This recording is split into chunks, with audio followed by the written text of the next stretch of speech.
pansinin nyo si Bongo, ha? Pa. Ngayon po, with this law, proud akong ibalita sa inyo, ako po ang principal sponsor at author niya. Nakakuha ako ng 24-0 na boto sa Senado. Prioridad yan ni Pangulong Marcos at... Narinig nyo?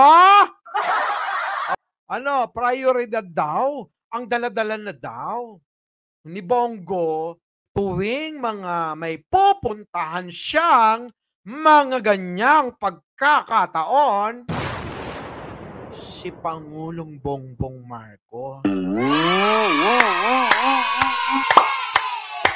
Diba? Uli.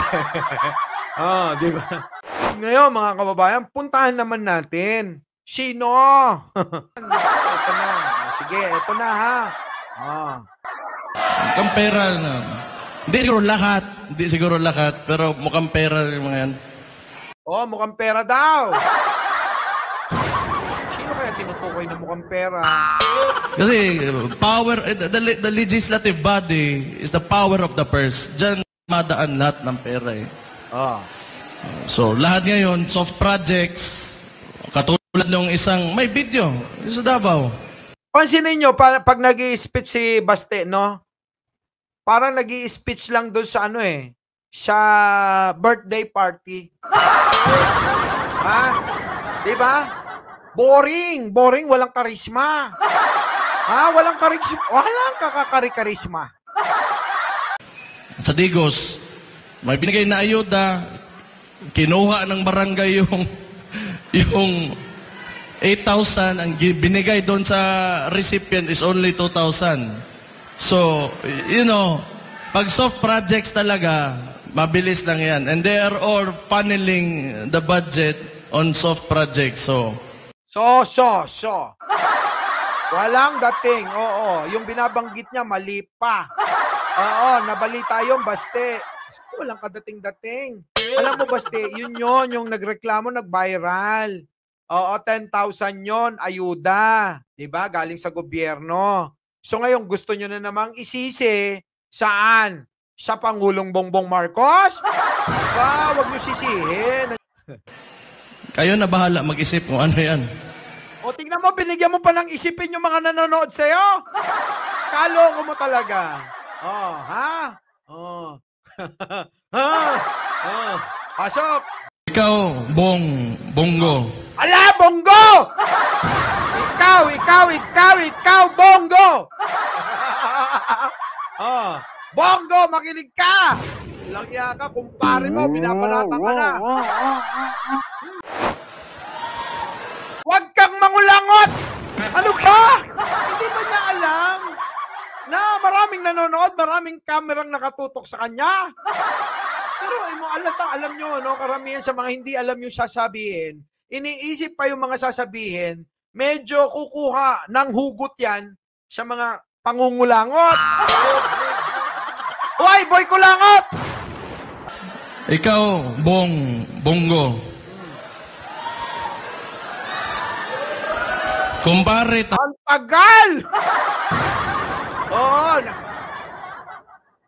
Mangungulangot muna ako. Ano ba sasabihin ko, Bongo? Pero kung alam ko lang pala na ano? Kung alam mo lang pala na ano? Hala, eto na, revelasyon ito, mga kababayan. Revelasyon ito. Mukhang tama na naman ang pink palaka natin. magkakaganito. Allah! Kung alam daw lang niya na magkakaganito, naiiwan na kayo sa ere ni Bongo, dahil wala na. Wala na. Bogsa na. Diba? Sabog na sila. Naloko na. Wala na. Tingnan ninyo. Pero mo, sino ba si Bongo? Kilala natin yan na sanggang dikit ni dating digong ninyo. Naloko na. yung mga tao, Ano ba talaga? Mangulangot ka hanggang gusto mo. ikaw, Bongo, kumpare taka, pero kung alam ko lang pala na magkakaganito, yung Kaya mo mga yan! tao, Kaya mo! yung nagboto, kami, mga dabawin nyo. Kaya mo yan, Baste. Huwag kang mag-alala. Ipaglaban mo! Magkakaganito,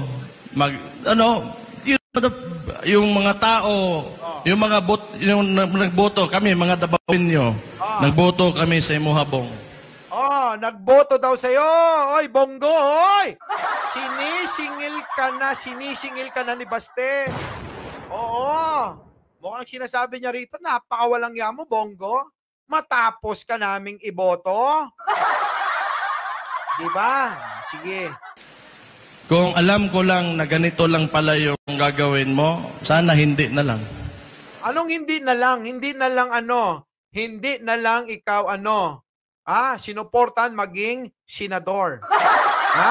Hindi na lang ano? Hindi na lang sana ikaw pinagtiwalaan ng tatay ko, si Digonyo. Hindi na lang sana, maraming ganun no? Marami. Alin ba doon, Baste? Dapat nililinaw mo. Oh, sige. Pasok.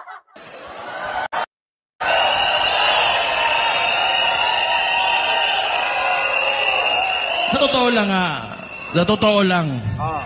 Sa totoo lang daw yan, Sa totoo lang. Ano yung totoo? Sige, tuloy mo yung totoo, Sa totoo lang, huwag kang magsisinungaling. Daming camera dyan. Ako, yung iniidolo ko talagang senador. Oh. Ako, ayan na, may iniidolo ng senador. Oo. May iniidolo na siyang senador. Sino? Malamang si Risa. Sino? Baste. Pasok. Si Miriam. Si Miriam. Idolo rin namin yun. Yun ang binoto kong presidente tsaka vice president ko noon, si Pangulong Bongbong Marcos. Oo.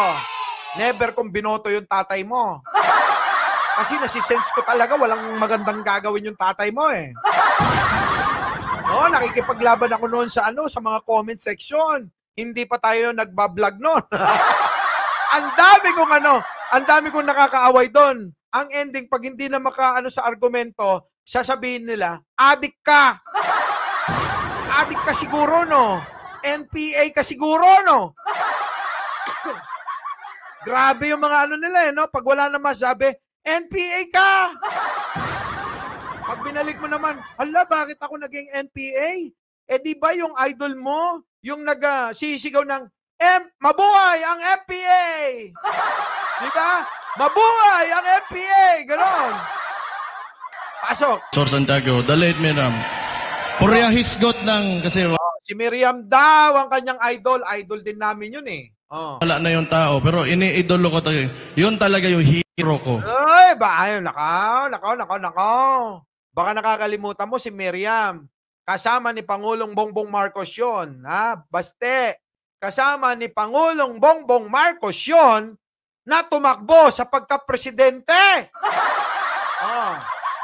Kung idol mo yon, malamang mas idol ni Pangulong Bongbong Marcos yun. Diba? Pasok. Pero unfortunately for us, mas napabilib pa ako nitong si Risa Contiveros kaysa ni Bong.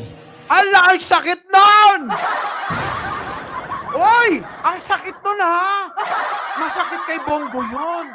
Biruin mo, mas bilibs pa siya ngayon kay Risa. Kay Risa na binaboy nila.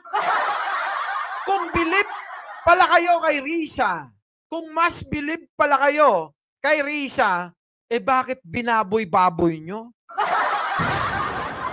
Diba? Bakit? So ngayon, mas magaling ba talaga si Risa? So wala na si Bongo. Eh di mas lalong wala na si Bato. Si Bato, na ang ebidensya, puncher. Galing mo. Kasi ever since talaga, nasa previous administration, yung previous administration, kalaban yan hanggang ngayon consistent yan at di talaga natatakot yan.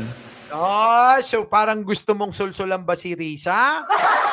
Na dapat manatili kang, manatili ka Risa na, na oposisyon.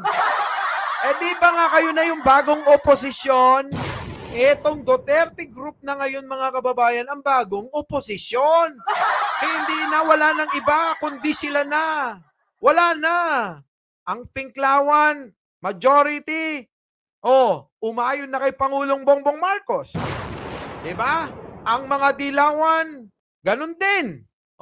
At yung iba pa, ganun din. Kayo na ang bagong oposisyon. Huwag nyo nang idamay si Risa. Oo, pangatawanan nyo na yan.